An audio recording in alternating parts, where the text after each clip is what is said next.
Don't you love it when the most famous atheist in the world accidentally agrees with you and thoroughly undermines his own ideology?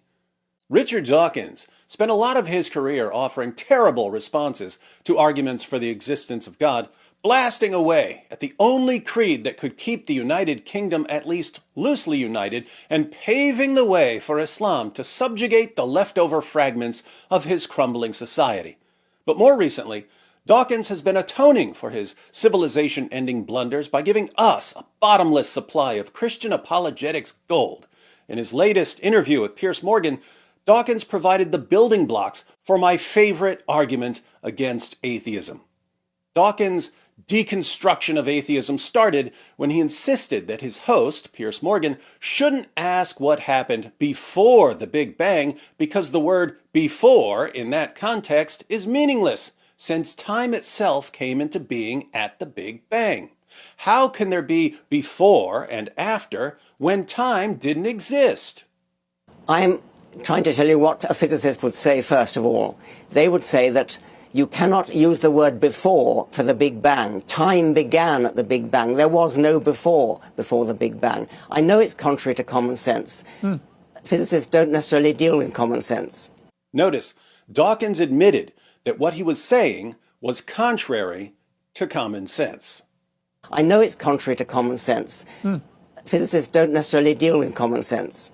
And Dawkins insists that non-physicists shouldn't challenge physicists when physicists say things that fly in the face of common sense.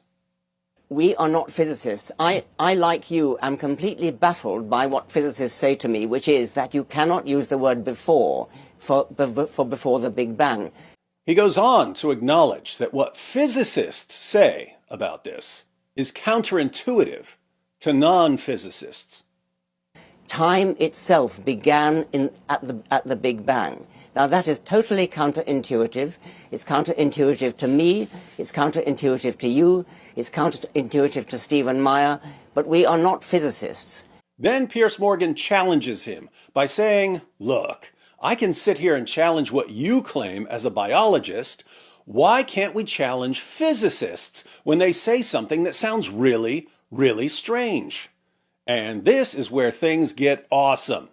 You cannot use human intuition. Human intuition was built up by evolution over many millions of years to survive on the African plain, hunting and gathering, looking for waterholes, looking for mates and so on. Our brains were not built to understand the profundities of the origin of the universe, the end of the universe, the kind of things that physicists deal with. Did you catch that? Dawkins describes the origin of our cognitive faculties, a fancy term for the mental processes we use to form our beliefs. He mentions human intuition, but what he says applies to all of our cognitive faculties: reason, perception, memory, and so on. What produced our cognitive faculties? How did we get them?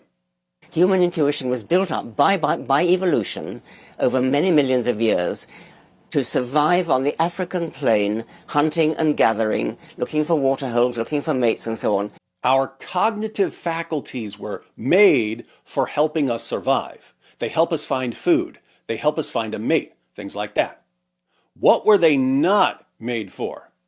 Our brains were not built to understand the profundities of the origin of the universe, the end of the universe, the kind of things that physicists deal with. Our brains weren't made for physics. Our brains were so not made for physics that Dawkins finds it amazing that any of us can understand physics. I think it's actually amazing that at least some human brains are capable of dealing with this kind of stuff. My brain isn't, and nor is yours. And now we have everything we need for some version of what's called the argument from reason, or the evolutionary argument against naturalism. Naturalism is, roughly, the claim that the natural world is what exists, or what is real. It's what most people used to mean when they talked about atheism in the strong sense, because most atheists didn't just reject God, they rejected anything supernatural. To keep things clear, I'll stick with saying naturalism, which is the position Dawkins is defending. Naturalism as opposed to supernaturalism. Dawkins accidentally showed that naturalism, the claim that the natural world is all that exists, is self-undermining. It undermines itself. If you take naturalism seriously, you can't take it seriously. Why? Because if you believe in naturalism, you can't trust the reasoning process that produces your belief in naturalism. Naturalism is a hypothesis about all of reality. If naturalism were true, and you received your cognitive faculties, reason, perception, memory, and so on, from the naturalistic processes that are available in your worldview, then you can't trust your cognitive faculties when you're dealing with a topic like naturalism. Human reason wasn't made for anything close to that. As Dawkins said, our brains weren't made to understand these profundities. Our brains were not built to understand the profundities of the origin of the universe, the end of the universe, the kind of things that physicists deal with. This is Richard Dawkins, not me. Richard Dawkins saying we can't trust human intuition on topics like these because human intuition wasn't made for topics like these. This problem can be a bit difficult to get your mind around, but once you see it, you can't unsee it. So let's unpack the brilliant refutation of naturalism Richard Dawkins just gave us. Human beings have the ability to reason. We're using it right now. And we tend to trust our reasoning ability. Piers Morgan and Richard Dawkins wouldn't have discussions about the origin of the universe or the origin of life, and we wouldn't have these discussions if we thought that our cognitive faculties, the processes that produce our beliefs, were unreliable. But naturalists face two massive problems here because they can only explain things by appealing to natural objects, natural events, natural causes. Dawkins brought up one of the problems. I'll start with the problem he didn't bring up. Think about this for a moment. You have beliefs. Ultimately, according to naturalism, your beliefs must be the result of physical processes in your brain. Now, what's going on in here? Particles in motion, chemical reactions, neurons firing, it's all physical, governed by laws of nature. So, what really seems like careful reasoning to you is, in reality, straightforward, mechanical, mindless cause and effect. It's a fancy array of falling dominoes. Whatever you believe right now, you are determined by mindless particles obeying mindless laws of nature to believe it. If your beliefs change over time, your beliefs were determined by mindless particles in motion to change.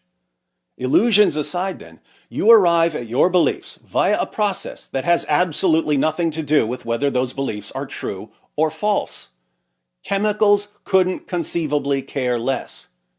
If naturalism is true, and you believe in naturalism right now, you were causally determined by non-rational particles obeying non-rational laws of nature via a process set in motion long before you were born to believe in naturalism. If naturalism is true and you believe in supernaturalism right now, you were causally determined by non-rational particles mindlessly obeying non-rational laws of nature via a process set in motion long before you were born to believe in supernaturalism. The particles and the laws of nature that causally determined what you believe right now don't care at all whether your beliefs are true or false. A false belief is every bit as determined by non-rational particle interactions as a true belief. So, if naturalism is true, what sense does it make to trust our reasoning ability or our beliefs or even our belief in naturalism? None whatsoever. How can we trust our beliefs when our beliefs are determined by non-rational particle interactions? We can't. Well, we can, but we shouldn't, if naturalism is true. But it gets worse for atheists, because, as Dawkins pointed out, your brain wasn't made to get to the truth about the origin of the universe or about ultimate reality. Interestingly, Darwin himself eventually saw this problem. Let's read what he said. Darwin is responding to William Graham, whose book is a defense of design in nature. Darwin writes to Graham, You have expressed my inward conviction, though far more vividly and clearly than I could have done, that the universe is not the result of chance. But then, with me, the horrid doubt always arises whether the convictions of man's mind, which has been developed from the mind of the lower animals, are of any value or at all trustworthy. Would anyone trust in the convictions of a monkey's mind, if there are any convictions in such a mind? Darwin says that he shares Graham's conviction that the universe is not the result of chance. But he goes on to say that he can't trust his convictions because his mind has been developed from the mind of the lower animals. One could argue that reliable cognitive faculties would help organisms survive and reproduce and would therefore be selected in the struggle for survival, but this response would be unsuccessful for several reasons. First, even false beliefs can help organisms survive and reproduce. If you refuse to eat certain deadly berries because you believe they're poisonous, and I refuse to eat them because I believe they've been cursed by an angry wizard, we both avoid the berries and we both survive. A false belief can often help you survive just as well as a true belief. Second, for purposes of selection, false beliefs can sometimes be more effective than true beliefs. If you've got the hots for someone, but she's definitely out of your league, and you're too shy to make a move, but you call up the astrology hotline, and the psychic tells you that the position of the planet Venus is just right for love, your false belief in astrology might give you the confidence you need to walk up to her and say, "What's your name, girl? What's your sign?" She might be so impressed by your confidence, and she might so love astrology that you guys have 10 kids together. Your false belief can help you reproduce. That's a selection advantage. Third, the kinds of beliefs that help us survive and reproduce are usually grounded in simple observation and experience. My cave mate Thag died eating those berries, so I won't eat them.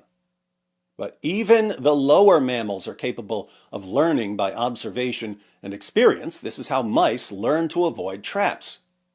Human beings obviously have more developed abilities, but not enough to push their reliability far beyond the tasks they were selected to perform. At best, then, we might trust our faculties in matters that involve finding food or using a spear against an enemy or doing something to attract a mate. The kinds of things we were made for.